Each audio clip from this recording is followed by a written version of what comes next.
नमस्कार। The new you find the real meaning of life.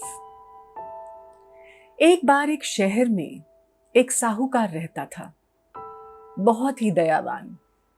अपने आप को ईश्वर का मात्र निमित्त मानता था, एक सोर्स जिसके थ्रू भगवान सबकी मदद करते हैं। जो भी उसके पास आता वो दिल खोल के उसकी मदद करता, पूरी ह्यूमिलिटी के साथ।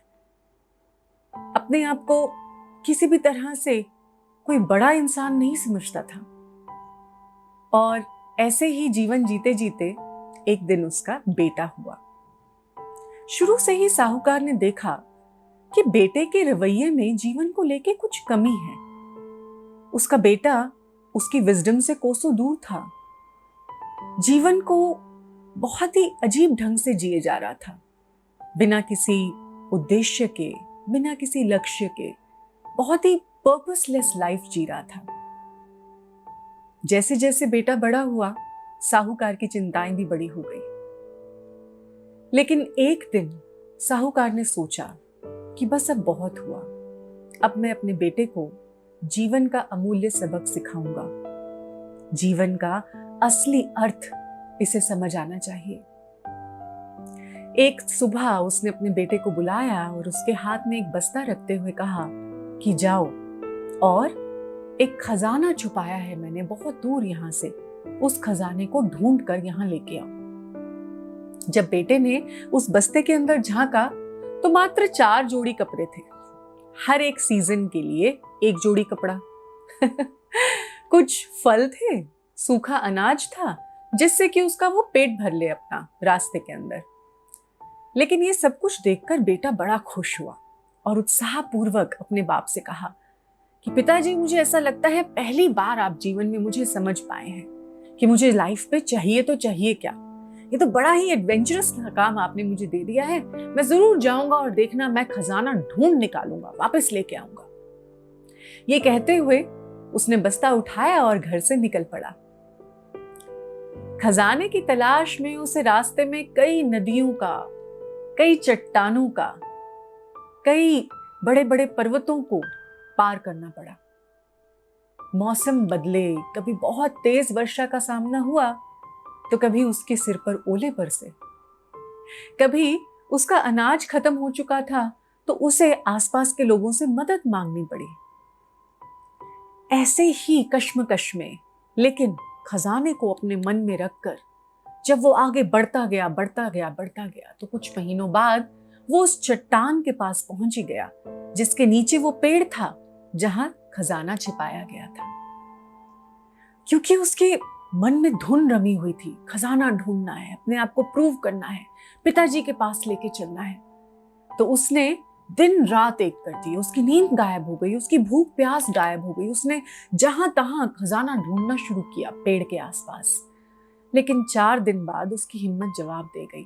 उसे जब खजाना नहीं मिला तो उसे थोड़ा गुस्सा आया, उसका मन थोड़ी कटुता से भर गया कि जब यहाँ खजाना था ही नहीं तो पिताजी ने मुझे इतनी दूर यहाँ क्यों भेजा। बस इन्हीं विचारों के साथ वो वापस चल पड़ा अपने घर की तरफ। लेकिन क्योंकि वापसी के रास्ते में उसके पास कोई एक ऐसा लक्ष्य नहीं था कि मुझे जल्दी से जल्दी घर पहुंचना है, ये करना है, वो करना है। उसके पास बहुत सारा समय था। तो उसने सोचा कि जो भी कुछ मैं आते समय रास्ते में मिस करता हुआ आया हूं, जो भी कुछ मैंने देखते हुए भी अनदेखा कर दिया क्योंकि मेरे सिर पर खजाने की धुन रमी हुई थी, वो सब कुछ मैं देखूंगा। उसे याद आया कि पर्वत के किस कोने पर बैठकर सूर्योदय का सबसे सुंदर नजारा उसे देख सकता था। वो वहां बैठा और उसने सूर्योदय का इंतजार किया।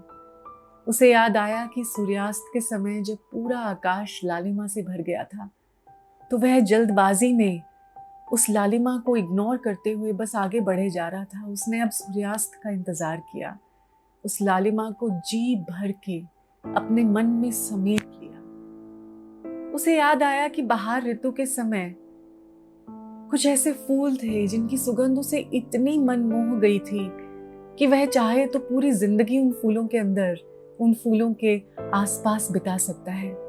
लेकिन क्योंकि वह जल्दबाजी में था, उसने उन्हें जी भर के उनका आनंद नहीं लिया था।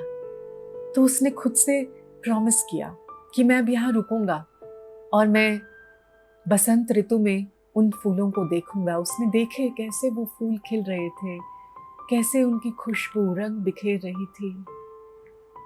रास्ते में उसे दोबारा से वही परिवार, वही लोग मिले जिन्होंने जाते समय उसकी सहायता की थी, उसे भर भर के चीजें दी थी जिससे कि उसका जीवन यापन हो पाया, वो जल्दी से जल्दी अपने लक्ष्य तक पहुंच पाया। लेकिन इस बार वो जल्दी में नहीं था। उसने आराम से उन परिवारों के साथ कुछ समय बिताया, उन्हें वो सब कुछ देने की कोशिश की जो उसके पास था, उनके लिए काम किया, उनकी सहायता करी। धीरे धीरे इन सभी चीजों को, इन सभी अनुभवों को अपने मन में समेटता हुआ, इन सभी प्यारी यादों को अपने जीवन का एक अमूल्य अंग, हिस्सा बनाते हुए आराम से 2 साल के बाद जब वह अपने घर पहुंचा तो उसे देखकर उसके पिता बहुत ही उत्साह से भर गए। एक्साइटमेंट में उन्होंने अपने बेटे को गले से लगा लिया और सबसे पहले पूछा, बेटा खजाना मिला? और उसने थोड़ी सी उदासीनता के साथ कहा कि मुझे क्षमा कीजिएगा पिताजी, मुझे ऐसा लगा कि शायद मुझसे वहां पहुंचने में देर हो गई और मैं खजाना ला नहीं पाया, मुझे खजाना मिला नहीं, शायद कोई मुझसे पहले ही उस खजाने को वहां से ले जा चुका था। और ऐसे कहते ही उसका मन आश्चर्य से भर गया। He was surprised. उसे ऐसे लगा कि कहाँ तो मैं पिताजी के खिलाफ एक शिकायत से भर गया था जब मुझे खजाना नहीं मिला था, तो और आज मैं खुद ही उनसे क्षमा मांग रहा हूँ। इतनी उदारता मेरे अंदर कैसे आई? कहाँ से? शायद प्रकृति के उन अनुभवों से।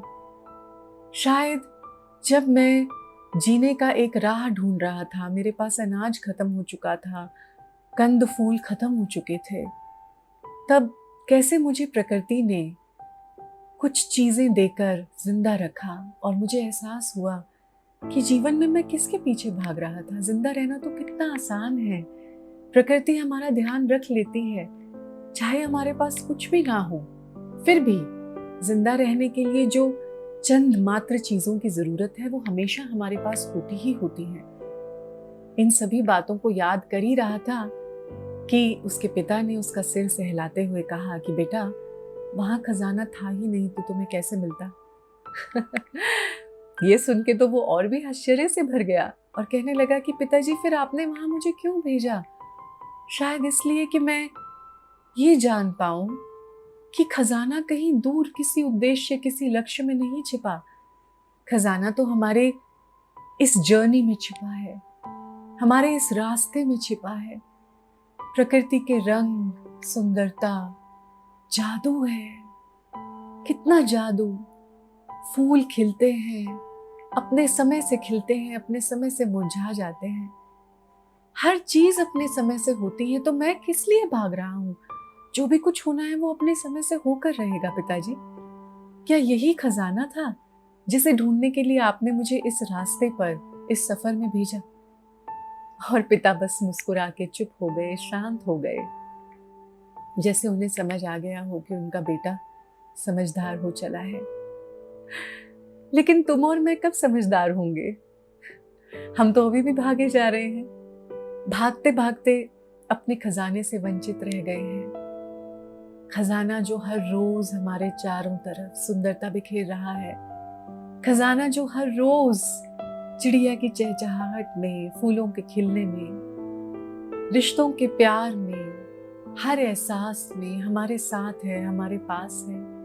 लेकिन हमारे पास समय ही नहीं कि मुड़कर उस खजाने को देखें, उसे निहारें, उसे महसूस करें, उसका स्वाद लें, उसकी मनमोहक सुगंध का हिस्सा बने। समय नहीं है हमारे पास। क्यों? क्योंकि हमें लगता है कि बस एक बार वो उद्देश्य पूरा कर लूं तो फिर जी भर के जी लूंगी। एक बार ये चीज मिल जाए, उसके बाद शायद मैं हमेशा के लिए खुश हो जाऊंगी, शायद वहां पहुंच जाऊं, उसके बाद मेरी जिंदगी में कोई दुख न बचेगा। लेकिन जो भी उद्देश्य है वो इतना छोटा, इतना विलुप्त है, इतना इतना नॉन कंसिडरेबल है, एकदम किसी बादल की तरह छू हो जाने वाला। क्योंकि ले देकर यहीं पे रह जाना है सब कुछ। जिस दिन आंख बंद होगी देह त्यागेंगे, सब कुछ यहीं रह जाएगा और जो साथ जाएगा वो होगा अनुभव, वो होगा हमारे मन का एहसास, हमारे अनुभव, हमने कितने खुलकर इस जीवन को जिया है। केवल यही एक्सपीरियंस साथ जाएगा और कुछ भी नहीं। देर नहीं हुई है, आशा करती हूँ इस कहानी से तुम और मैं आज से ही अपने इस खजाने को बटोरना शुरू करेंगे, जीवन के असली खजाने को, रियल मीनिंग ऑफ लाइफ। अगर आपको मेरा वीडियो पसंद आया है तो प्लीज इसे लाइक करके जरूर जाना। साथ ही YouTube पर हूँ, सब्सक्राइब कीजिए और बेल आइकॉन भी जरूर दबाइए।